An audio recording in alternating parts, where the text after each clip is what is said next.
Satu keluarga masuk Islam setelah anaknya meminta ini. Kisah berikut ini merupakan sebuah kisah nyata. Semoga ada hikmah dan pelajaran penting yang bisa kita ambil hikmahnya. Sebuah perjalanan panjang sepasang suami istri yang telah Allah beri hidayah untuk menerima Islam dengan penuh keyakinan. Cerita ini bermula dari sosok Agnes yang merupakan wanita Katolik yang sangat taat dengan ajaran agamanya. Setiap hari ia selalu pergi ke gereja untuk berdoa bersama dengan keluarga besarnya. Agnes yang Katolik tersebut ternyata memiliki seorang kekasih bernama Martono yang beragama Islam. Namun saat Martono melamarnya, ia berkata lebih memilih Yesus Kristus dibandingkan dengan cinta manusia. Ketegasan yang ada pada diri Agnes mulai menggoyahkan iman Martono untuk tetap berpegang teguh pada ajaran Islam. Meski Martono beragama Islam, akan tetapi kewajiban layaknya seorang muslim seperti sholat sangat jarang ia kerjakan. Alhasil Martono pun masuk dalam agama Katolik demi mendapatkan gadis pujaannya. Mereka melangsungkan pernikahan di gereja Ignatius Magelang pada tanggal 17 Oktober 1982. Setelah menikah dan menyelesaikan kuliahnya di salah satu universitas ternama di Jogja, keduanya pun pindah dan menetap di Bandung. Tempat yang mereka pilih adalah kompleks perumahan yang di wilayah timur Bandung. Kebahagiaan kian dirasakan oleh kedua pasangan tersebut dengan hadirnya anak-anak mereka yang bernama Adi, Ica, dan Rio. Di tempat barunya tersebut, Agnes dan suaminya mulai aktif mengikuti berbagai peribadatan yang dilakukan di Gereja Suryalaya Buah Batu Bandung. Suaminya yang saat itu menduduki kepala divisi properti PT Telkom Cisanggarung Bandung pun bisa dibilang memiliki pendapatan yang bisa membuat keduanya mampu hidup berkecukupan dan mampu menyisihkan sebagiannya untuk pemeliharaan gereja. Mereka berdua berinisiatif untuk membangun sebuah gereja yang berlokasi dekat dengan perumahan dengan mengumpulkan dana dari para tetangga sekitarnya yang beragama serupa, dan akhirnya pun sebuah gereja telah berhasil mereka dirikan. Yang mengherankan adalah sikap Martono yang masih sayang dan menghormati kedua orang tuanya dengan memberangkatkan keduanya ke Tanah Suci. Memang kedua orang tua Martono merupakan seorang muslim, sehingga sudah menjadi sebuah kebahagiaan bisa memberangkatkan mereka berdua untuk menjalankan rukun Islam yang terakhir tersebut. Walaupun Martono telah berpindah keyakinan. Kehidupan yang serba berkecukupan dan harmonis mewarnai hari-hari dari Agnes dan Martono, hingga suatu ketika keduanya merasakan goncangan jiwa yang cukup membuat gelisah. Anaknya yang bungsu yaitu Rio mengalami sakit panas yang tak kunjung reda, sehingga membuat keduanya khawatir dan membawa Rio ke rumah sakit Kristen yang terletak di Bandung Utara. Dokter yang menangani Rio menyatakan bahwa Rio hanya mengalami kelelahan saja, namun Agnes yang merupakan ibunya tetap merasa gelisah dan takut akan kondisi anaknya yang tak kunjung sehat. Ketika dipindahkan ke ruangan ICU, kejadian cukup aneh mulai terlihat. Rio meminta ayahnya untuk memanggil ibunya yang berada di ruangan tengah. Martono pun langsung menuju Agnes dan menyuruhnya untuk masuk ke ruangan ICU.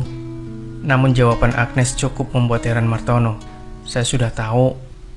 Martono pun masuk kembali ke dalam ruang ICU tanpa disertai Agnes. "Udahlah papa saja. Pa, hidup ini hanya berjarak 1 senti, sementara di sana nggak ada batasnya," ucap Rio.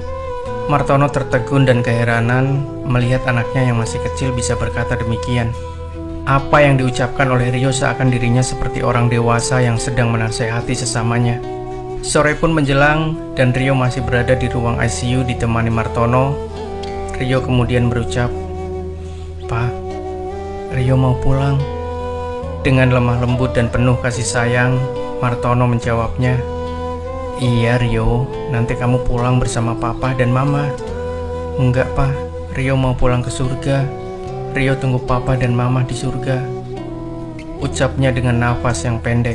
Martono yang terkejut dengan ucapan anaknya tersebut, tiba-tiba ia mendengar suara aneh yang menyuruhnya untuk membimbing kalimat syahadat kepada anaknya. Meski kaget, Martono yang dulunya seorang muslim pun menuntun Rio dengan kalimat syahadat. Air mata Rio pun berlinang sembari melafalkan kalimat tersebut. Dalam ketakutan dan kegelisahan, Martono dikejutkan lagi dengan adanya bisikan yang memberitakan bahwa Rio akan meninggal dunia setelah dikumandangkannya adzan maghrib. Mendengar bisikan tersebut, Martono kemudian pasrah dan hanya memohonkan kebaikan bagi anaknya. Dan benar saja, pada tanggal 27 Juli 1999, setelah adzan maghrib berkumandang, Rio pun menghembuskan nafas terakhirnya. Agnes yang tak mau melihat anaknya karena merasa sedih terus, menangis dan meratapi anaknya hingga Rio ditempatkan di rumah duka. Kejadian aneh pun berulang, di mana Agnes seperti melihat Rio yang menghampirinya dan berkata, "Ma, aku nggak mau pakai jas. Aku maunya pakai kain putih aja." Agnes cukup terkejut dengan pemandangannya tersebut karena memang Rio telah tiada. Kejadian tersebut ia tuturkan pada salah satu tetangganya yang muslim dan berada di rumah duka tersebut. Pelayat tersebut menuturkan bahwa kejadian tersebut bertanda bahwa Rio ingin dimakamkan layaknya seorang muslim. Perdebatan panjang pun mewarnai hari itu. Mereka bersepakat untuk membalut tubuh Rio dengan baju, celana, dan sepatu yang berwarna putih. Setelah itu Rio disolatkan oleh mereka yang beragama Islam. Keluarga besar Agnes yang memang penganut teguh agama Katolik bersikeras agar Rio dimakamkan secara Katolik, dan jasad Rio pun dimakamkan di Kerkhof yang merupakan pemakaman khusus Katolik yang berada di Cimahi, Bandung.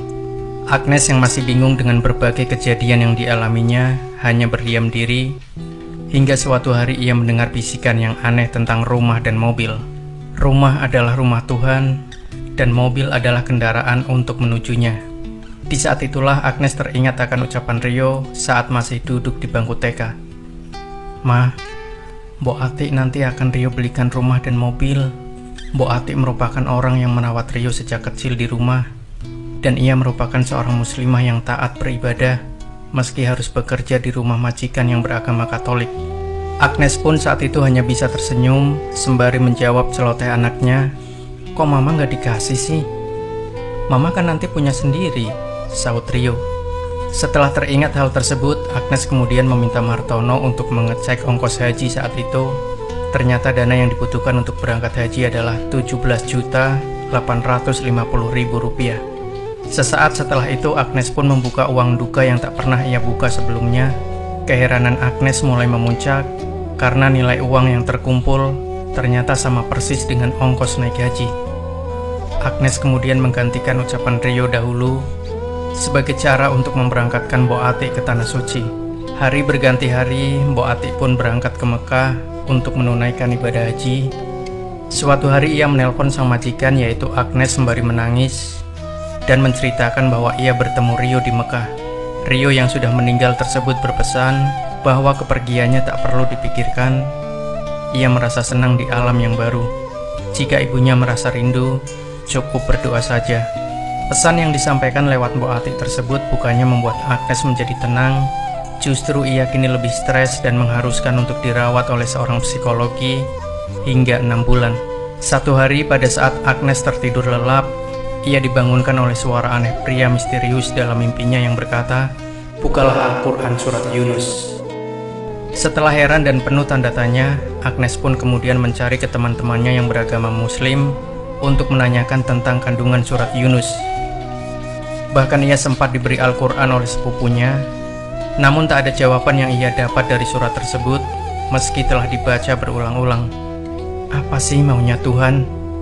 teriaknya hingga ia tersungkur ke lantai di dalam rumahnya. Dinginnya lantai membuat hati dan perasaan Agnes sedikit demi sedikit tenang dan sontak berucap astagfirullah. Agnes kemudian membuka surat Yunus ayat demi ayat dan ia menemukan jawabannya pada ayat yang ke-49. "Katakanlah, tiap-tiap umat mempunyai ajal. Jika ajal datang, maka mereka tidak dapat mengundurkannya dan tidak pula mendahulukannya." Dengan berbagai kejadian aneh yang dialaminya, Agnes mulai mempelajari Islam dan berbagai sumber buku. Dan satu hari Agnes yang merupakan penganut Katolik berkata, "Ya Allah, terimalah aku menjadi seorang Muslim. Aku tak ingin diislamkan oleh manusia lain." Agnes yang sudah mengucapkan kalimat syahadat langsung melaksanakan sholat meski harus secara sembunyi-sembunyi. Di tengah Agnes yang telah berpindah agama tersebut, suaminya masih tetap rajin menjalankan ibadah di gereja. Bahkan Martono selalu mengajak Agnes untuk ke gereja. namun Agnes menolaknya dengan berbagai alasan. Hingga suatu malam, Martono terjaga karena isak tangis yang didengarnya di suatu kamar. Di tengah rasa penasaran tersebut, ia terkejut karena melihat Agnes sedang melakukan sholat dengan menggunakan celana panjang, jaket, dan syal yang dijadikan kerudung. Martono bertanya keheranan, "Loh, kok mama kini sholat?" "Maafkan saya, Pak. Telah mendahului Papa." Agnes pasrah dengan sikap suami nanti, apakah akan menyakitinya atau bahkan menceraikannya. Setelah Martono melihat istrinya memeluk agama Islam, ia pun mulai kebingungan menentukan arah akidahnya. Hingga suatu hari, tepatnya tanggal 17 Agustus tahun 2000, Agnes mengantar Adi untuk mengikuti lomba adzan yang diadakan oleh panitia Agustusan di lingkungannya. Cukup aneh memang, Adi yang masih beragama Katolik ingin mengikuti lomba adzan yang notabene merupakan aktivitas orang muslim saat waktu sholat tiba. Sementara Martono yang diajak untuk ikut menghadiri justru menolak dengan alasan harus mengikuti upacara di kantornya. Dalam acara tersebut hadir pula psikologi Agnes, yakni Gangsa Raharjo. Ia mengatakan kepada Adi yang masih bersekolah di SMA Santa Maria untuk meniatkan adzannya bukan hanya untuk orang yang ada di sekitar, namun juga untuk alam semesta. Alhasil, adzan yang dikumandangkan Adi sangat merdu dan membuat siapapun yang mendengarnya terbawa haru. Ibundanya yang melihat hal tersebut meneteskan air mata hingga tak terbendung karena bercampurnya rasa haru dan bahagia. Adi pun menjuarai lomba adzan tersebut dan mengalahkan 33 peserta yang muslim. Setelah lomba usai, Adi dan Agnes kemudian pulang ke rumah. Namun apa yang didapatinya cukup mengejutkan, karena saat Agnes membuka pintu kamar, Martono yang tadinya berucap akan melakukan upacara, justru tengah melakukan sholat.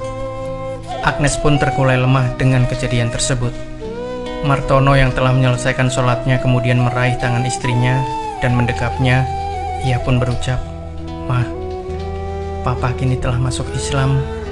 Kesedihan bercampur haru membuat anak-anaknya mendengar dan mendekati keduanya.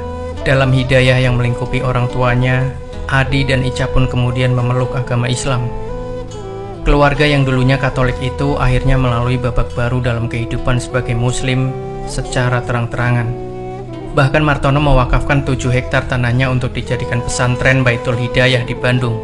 Subhanallah, ternyata hidayah Allah bisa datang pada siapapun dan lewat cara apapun. Allahu Akbar.